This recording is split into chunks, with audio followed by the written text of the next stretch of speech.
No, vypadá, že ten roh z té Rýša vychutná. Jo. Tyhle ten tou pustinou jede.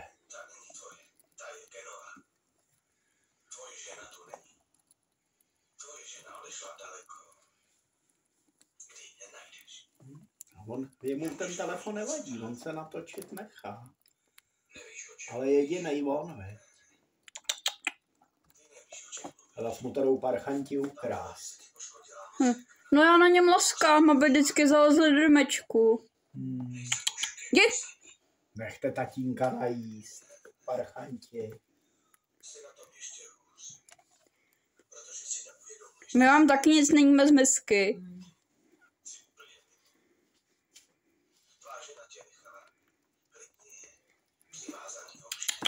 Jdi! Zalez, dětku! No.